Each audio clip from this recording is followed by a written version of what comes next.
देखिए, याद रखिए, आज से करीब 4 साल 8 महीना पहले 15 जून 2020 को लद्दाख की गलवान घाटी में भारत और चीन की सेना के बीच 4 दशक में सबसे भीषण संघर्ष हुआ था। भारत और चीन के सैनिक आमने सामने थे।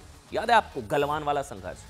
ये भूमाफिया चीन के 300 से ज्यादा सैनिकों ने LAC पर भारत के हिस्से वाली जमीन पर कब्जा करने की कोशिश की, लेकिन भारतीय सेना ने गलवान में गर्दन तोड़ पराक्रम दिखाया था। गर्दन की हड्डियां तोड़ दी थी चीन के सैनिकों की। याद है कर्नल संतोष बाबू की शहादत। भारत के 20 से 25 सैनिकों ने चीन के 300 सैनिकों की हड्डियों के साथ साथ चीन के गरुड़ की गर्दन तोड़ डाली थी। भारत के वीर शहीदों की वजह से ही पहली बार चीन के साम्राज्यवाद का टेंट उखड़ा था, जब चीन को कदम पीछे खींचने पड़े थे। लेकिन गलवान में संघर्ष हुआ था। इस संघर्ष में हमारे कई जवान शहीद हुए थे। आज हम भारतीय सेना की गलवान की गौरव गाथा क्यों सुना रहे हैं, आप ये पूछेंगे ना। दरअसल इसलिए सुना रहे हैं क्योंकि कभी कभी सवाल ये उठता है कि सेना कोई पर्सनल लड़ाई लड़ रही है क्या बॉर्डर पर? नहीं ना, आपके हमारे लिए लड़ रही है। जितनी बीजेपी के नेताओं के लिए उतनी कांग्रेस के नेताओं के लिए। सेना का तो पार्टी से कोई लेना देना नहीं है। लेकिन कांग्रेस के थिंक टैंक राहुल गांधी के राजनीतिक गुरु, इंडियन ओवरसीज कांग्रेस के अध्यक्ष सत्यनारायण गंगाराम पित्रोदा, सैम पित्रोदा, राहुल के गुरु, राजनीतिक गुरु, कह रहे हैं कि हमें चीन से कोई खतरा नहीं है और हमको ये मानना बंद करना होगा साहब कि चीन हमारा दुश्मन है।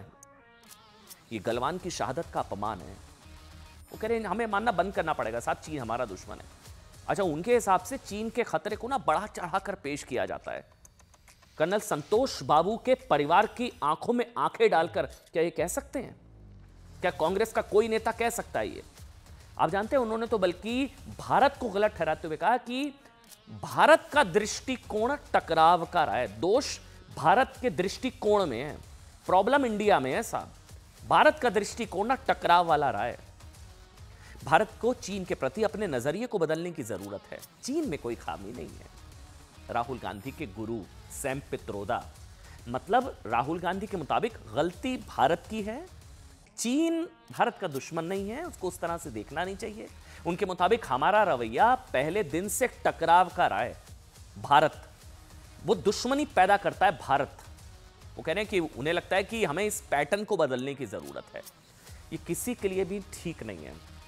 मतलब जो चीन नेहरू के जमाने में गई भारत की 38,000 वर्ग किलोमीटर की जमीन पर कब्जा करके बैठा है, उसके लिए पित्रोदा साहब कह रहे हैं कि चीन हमारा दुश्मन नहीं है।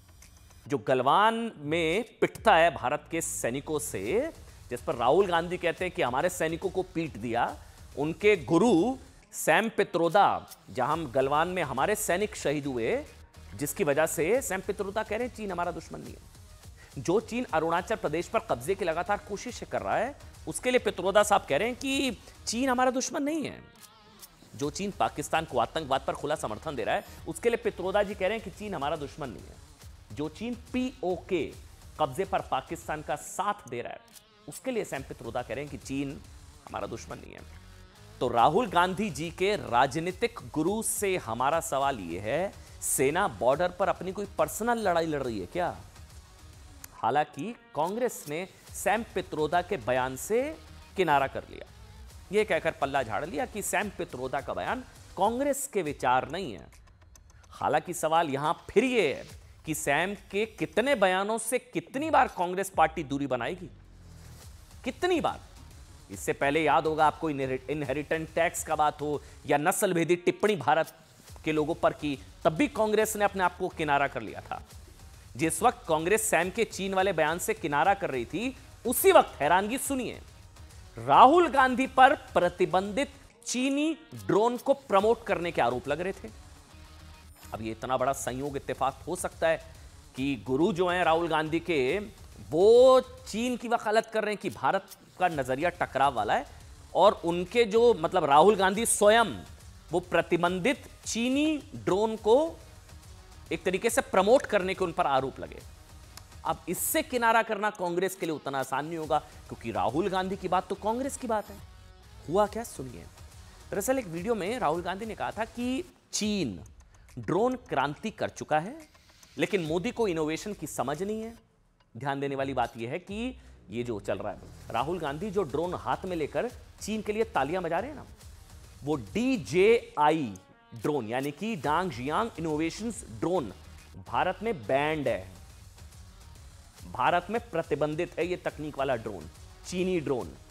भारत ने चीन में बने ड्रोन्स पर नवंबर 2022 में बैन लगा दिया था। इसलिए सवाल है कि राहुल गांधी ने ड्रैगन के जिस ड्रोन की तारीफ की है वो भारत में बैन होने के बावजूद राहुल गांधी के हाथों में कैसे आया, लोग सवाल उठा रहे हैं। राहुल भारत में प्रतिबंधित ड्रोन को हाथ में लेकर चीन का प्रचार कर रहे हैं क्या?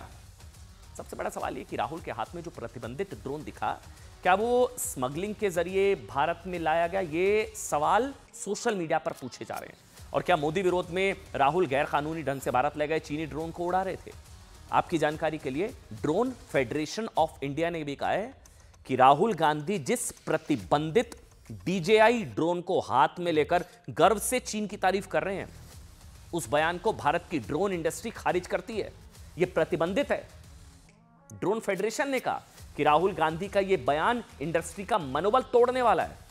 यानी एक और गुरु सैम कह रहे हैं चीन हमारा दुश्मन नहीं है, हमारा ही दृष्टिकोण टकराव वाला है। दूसरी तरफ उनके शिष्य राहुल गांधी जी के ऊपर चीन के प्रतिबंधित ड्रोन को हाथ में लेकर चीन की ताकत और टेक्नोलॉजी दिखाने का उन पर आरोप है। और आरोपों के मुताबिक वो प्रतिबंधित चीनी ड्रोन को प्रदर्शित कर रहे हैं। सुनिए। And this has revolutionized how accurately you can target kinetic energy. We have to build such a system. And we have to have competence in electric motors. We have to develop competence in optics. We have to develop competence in batteries. This is what is going to be at the heart of the electric vehicle. This is what's going to be at the heart of all robotics. This is what's going to be at the heart of drones. This is what's going to be at the heart of submarines. This is going to be at the heart of toys, warfare, everything. I don't know what is the threat from China. I think there is always this thing blown out of, at times, proportion, because US has the habit of defining an enemy. I think time has come for all of us to really network nations and not have confrontation. I think we need to change that pattern. To assume that China is the enemy from day one, it's just not fair, not just to China, but to anybody.